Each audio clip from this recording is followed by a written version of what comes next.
As part of the environmental work of the PCUSA's Presbyterian Hunger Program, the Earth Care Congregation certification encourages churches to care for God's earth, and it's a means to honor churches that have already committed to this important mission. Some of you may be wondering how this program fits into the Hunger Program's priorities.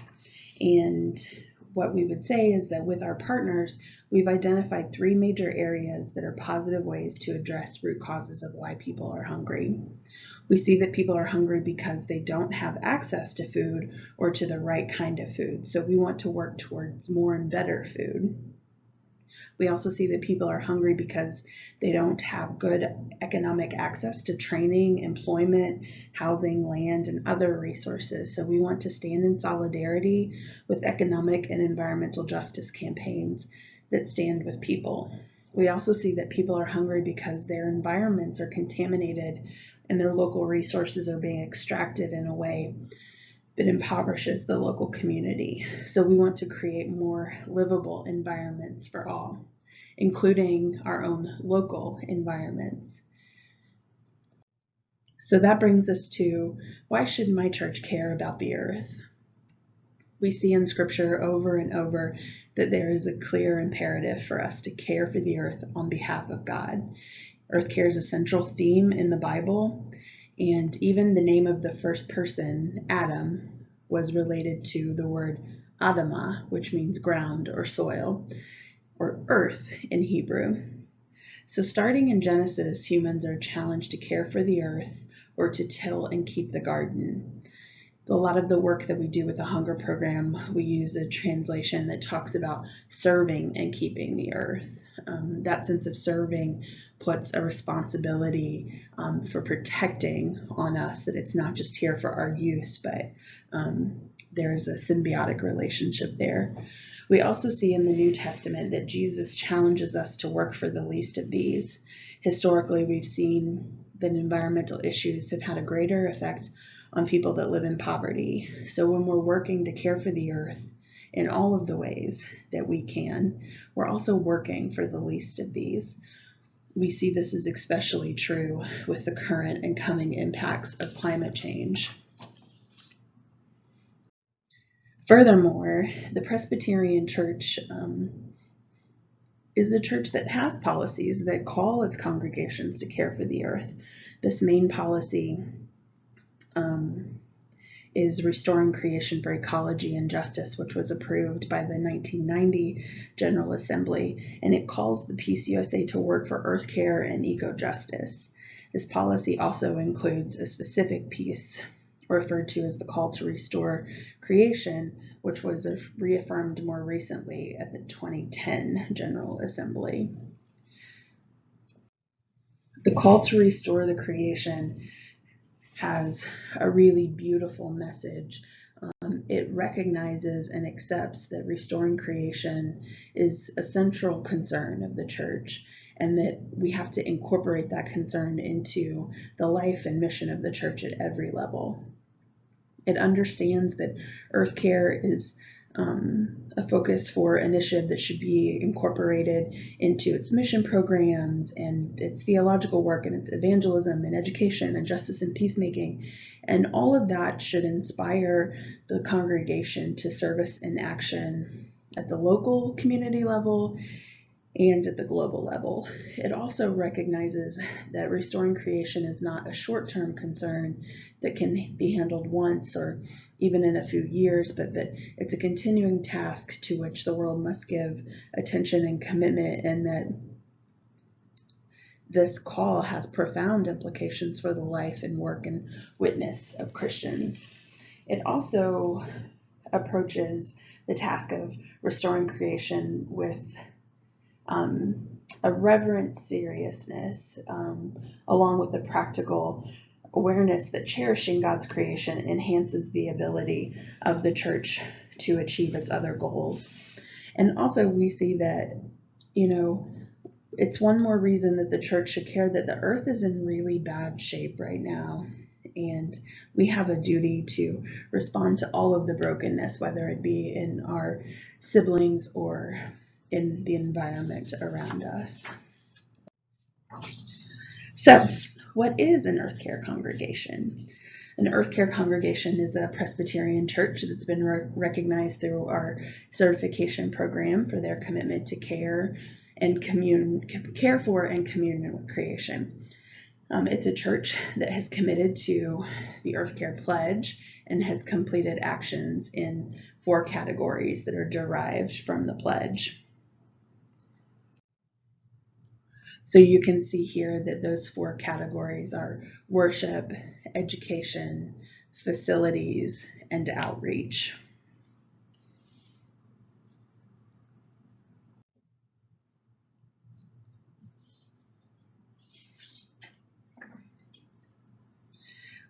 The approval of that Earth Care Pledge by the church's session is a part of the process to become certified as an Earth Care congregation. You can see here the U.S. map of all the churches that were certified in 2018, which even includes our second church up in Alaska. This year we certified about 215 churches. This interactive map is available on our website, and so you can pull it up at peaceusa.org/earthcarecongregations and look to see if there is a certified congregation in your area. I want to talk now just a little bit about those 4 areas and give you some examples of churches and the work that they've done here. The photo you see here is Susan Cravens and her German Shepherd Allie. They attend Central Presbyterian Church in Waxahachie, Texas, and this is part of their Blessing of the Animal service.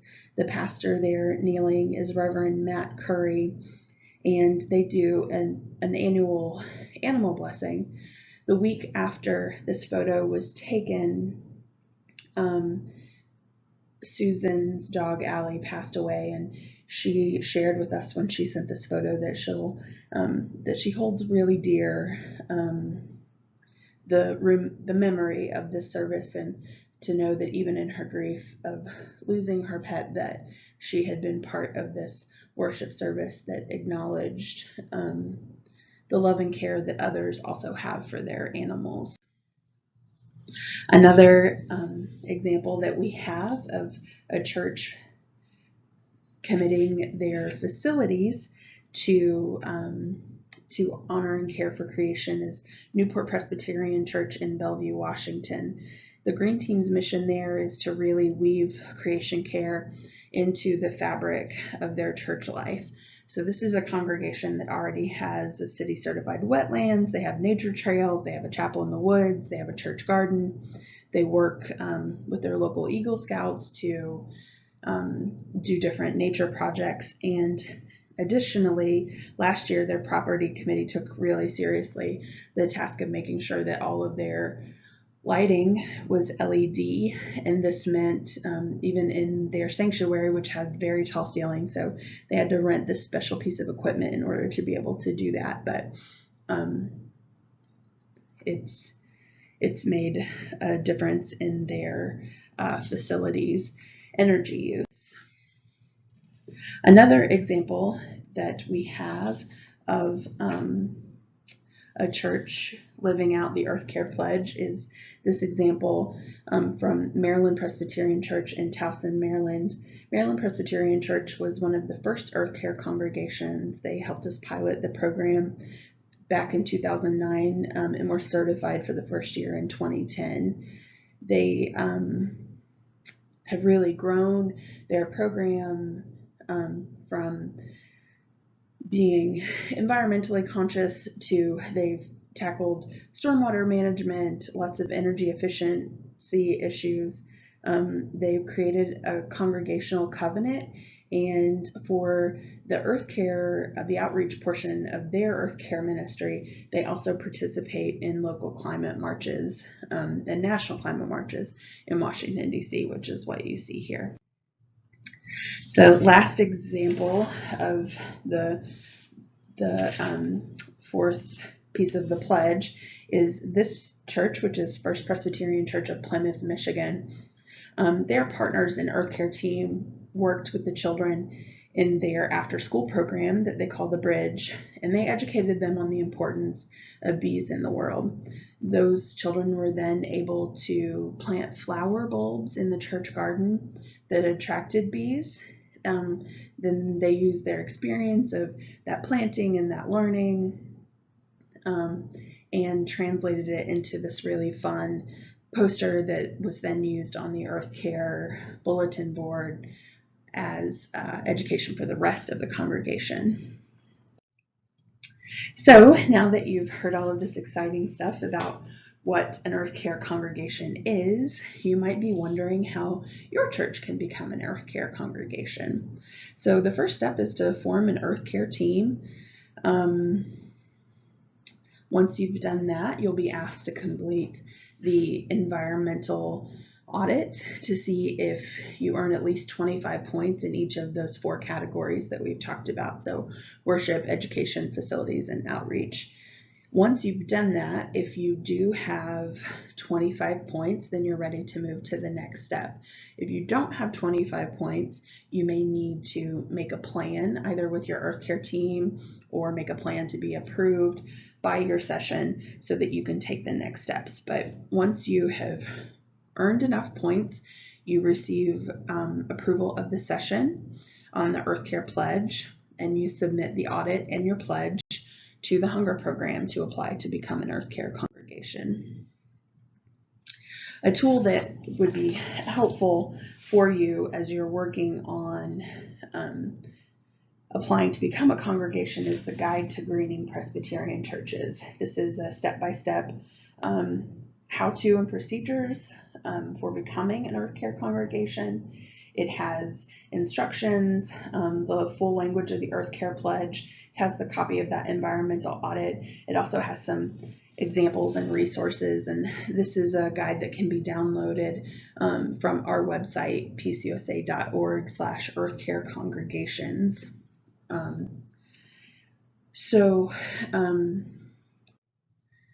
The next question that you might have, having heard me talk about this, is what exactly is the environmental audit?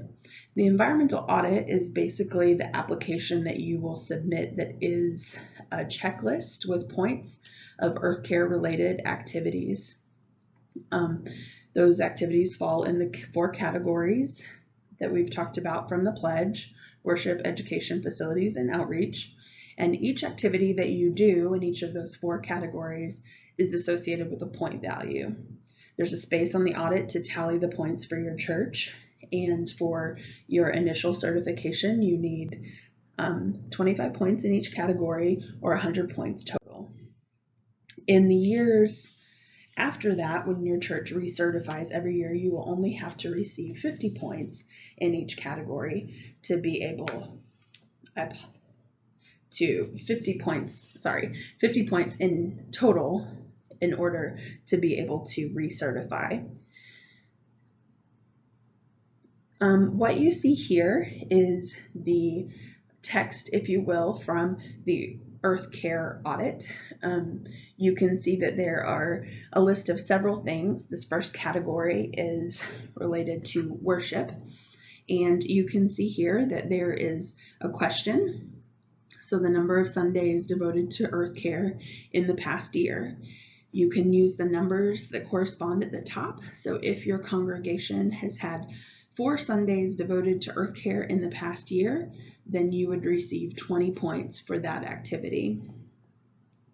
The next thing down, perhaps your church purchased and used sustainably harvested palms for Palm Sunday, and you get 5 points for that. So with those 2 actions, you have earned the 25 points in the worship category that you need.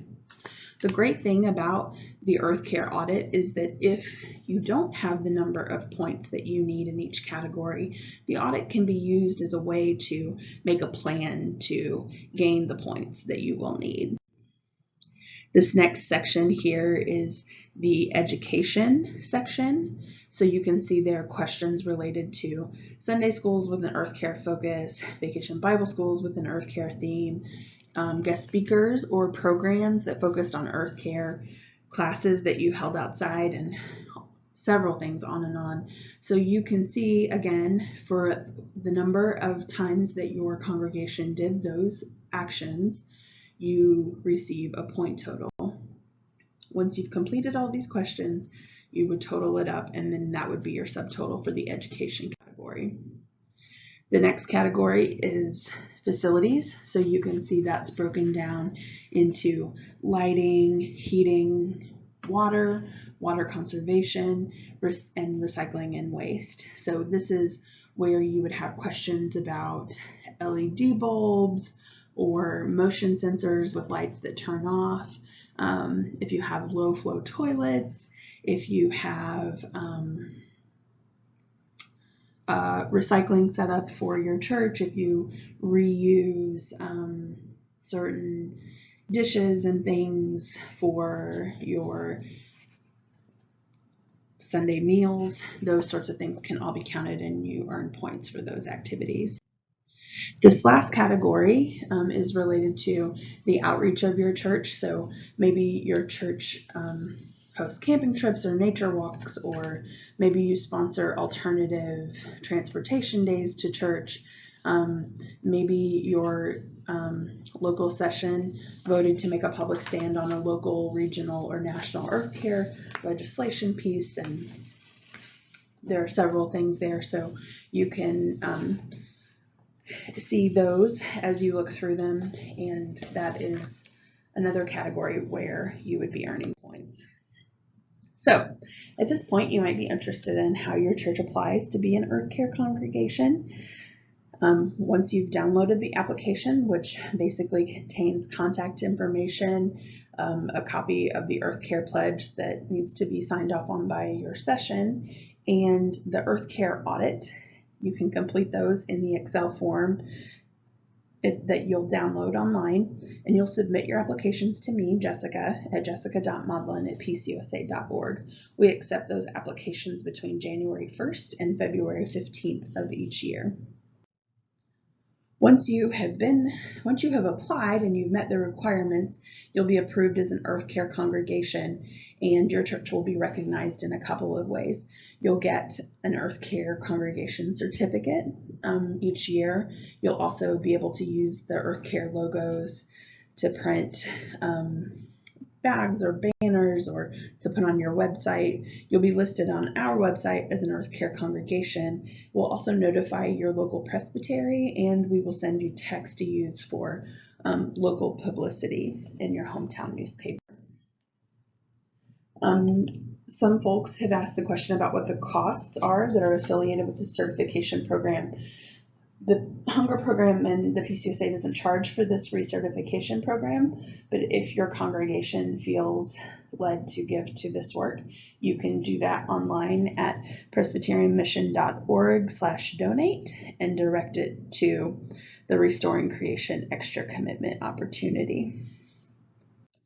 So we have reached the end of this presentation, but if you have looked at the guide to grading Presbyterian churches and you have looked on our website and you still have questions, I am available to answer any questions you might have, either via phone or email, and you can see my contact information there. We're so glad that you are interested in the care of creation, and we are happy to walk alongside you as you do that work. Peace and grace to you.